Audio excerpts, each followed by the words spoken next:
Greetings and welcome to Reviews That Burn Series Reviews, part of Books That Burn. Series reviews discuss at least 3 books in a series and cover the overarching themes and development of the story across several books. I'd like to thank longtime patron Case Aiken, who receives a monthly shoutout, as well as returning patron Chris Alvarado. Teeth, The Complete Meal by Chele Cooke.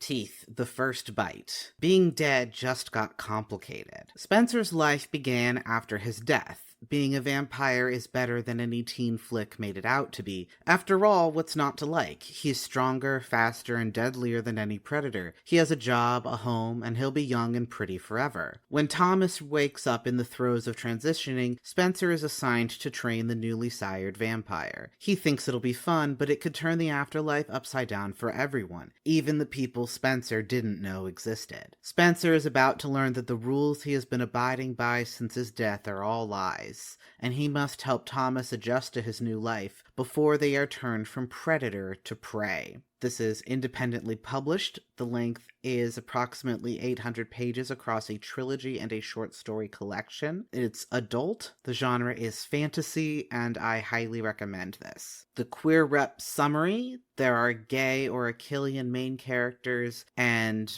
bi or pan main characters. Titles discussed: Teeth, The First Bite from 2014, Meat, The Second Serving from 2017, Blood, The Third Course from 2018, and Turn, 3 Short Sirings from 2018. Minimal spoiler zone. Series premise: the vampires in this city have a simple rule with bloody consequences: no sirings. In practice, this means that if a new vampire is sired, their sire is brutally killed to maintain the number of vampires. Thomas wakes up in his new death, trapped in a room with a woman being bled to death for having unwisely sired him. As the series continues, the picture is more complicated. As it turns out, this rule exists as part of an agreement with other paranormal factions in the city. Vampires are not the only predators in town. What starts out as a bloody exploration of this tangle of vampires living under a rule which restricts their numbers turns into a tale of monsters surprised by depravity, exploring themes of addiction, kidnapping, shades of killing, and the existence of lines best not crossed even within a space where cannibalism and murder are rote facts of existence. Main characters: mostly a mix of vampires and werewolves, with one other type of magical people in play starting in the second book. How queer is it? Very queer, mostly in shades of bi or pan and Achillean or gay. No one is in a particularly healthy relationship, but orientation has little to no correlation with how likely a romantic or sexual entanglement is to work out over the series. There are several queer characters, some do die, but this is not a bury your gays situation. Here, there be spoilers. Later series developments. Teeth, The First Bite ends with the surprising information that there are also werewolves in town. Meat, The Second Serving follows those werewolves, showing their current situation and then shifting focus quite suddenly when one of them talks a vampire into helping a human member of the pack with kidnapping someone who might be able to help him become a werewolf like the rest of his family. The rest of the trilogy focuses on this kidnapping, its events and aftermath, and what happens when proud monsters have to deal with someone who breaks even their mores. Character twists. It turns out that being human while watching your family kill and eat humans every full moon might not be great for one's mental health. Everything starts going quite badly for the pack when the son of the alpha pair helps with a kidnapping to try and get information on how he could be fully werewolf like the rest of his family. This series has a distinction between those born werewolves and those who are turned with a bite, but since we don't actually meet any characters in the second situation, I don't have much to go off of, except that this is not an acceptable outcome for the character in question. Themes. Major themes include violence, death, addiction, monstrosity, and abuse. Flow. The first book is restricted to vampires and the events around Thomas's turning until the final chapter or so, when it's revealed that there are werewolves and as yet unnamed other magical factions in the city. The second book is from the perspective of some of the werewolves, but since they all knew about the vampires, there's no surprise or attempt to hide the information. This engenders a feeling in the reader of the world expanding and the lore getting deeper, just by moving to narrators who have fewer or at least different secrets in play. By the the third book, anyone could be a narrator, irrespective of their supernatural type, and the story is about the entanglements and clashes between individuals within the factions, as things have gotten far more complicated and personal loyalties conflict with group goals. Narrators. Over the course of the trilogy, there's a mix of vampires and werewolves as narrators. The whole series is in third person, but with the thoughts of one character at a time available to the reader. Notable characters include Thomas, the newly turned vampire, August, William, and Spencer, established vampires, Carson and Priya, werewolves, Paige, and Edelyn. Twists and turns. Beyond just werewolves and vampires, there's a third group with heritable magic. One of them has the ability to read minds, and she is kidnapped for information by a vampire or werewolf and the human son of the werewolf alphas. The vampire is manipulated until he thinks it's his idea to use her to get high. He was an addict as a human, and the way the need to feed is close cousins with addiction hasn't helped him get over that tendency once he was turned. A theme common to most books with vampires or werewolves is the idea of cannibalism, and to what degree the supernatural characters view humans as something separate from themselves. Usually, some vampires kill humans, the protagonist and any vampires aligned with them try not to kill humans, and werewolves or other shifters consider it a terrible thing to take a human life. Not so in Teeth, the Complete Meal. Vampires and werewolves alike are killers of humans, stalking their prey and consuming them. Werewolves dislike vampires because they are predators in their territory, competing against them for humans.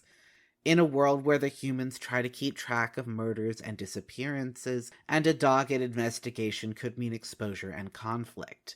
They are killers in a territory dispute, not pretenders to any kind of moral high ground based on their eating habits. Early in the second book, there are mentions of past werewolves who have had to be killed for endangering the existence of the pack. Once werewolves begin killing in human form, they are treated as monsters, having exited the bounds of what is acceptable to other werewolves. This detail helped solidify how the werewolves and vampires have their own sense of right and wrong, or at least rules they live by in order to enable their continued existence and the humans' ignorance of the same. Probably the biggest twist for me was when the human son of the werewolves takes the lead in the kidnapping crew, making it clear that the excuse of finding a way for him to become a werewolf was more than an excuse to him, but a burning desire for which he will throw away anything or anyone who tries to stop him. Once he is turned, he's so bloodthirsty that he kills in human form, and when he's a wolf, he kills without regard for eating afterwards. Even though it's previously been established that killing humans in human form is the kind of thing that werewolves take seriously,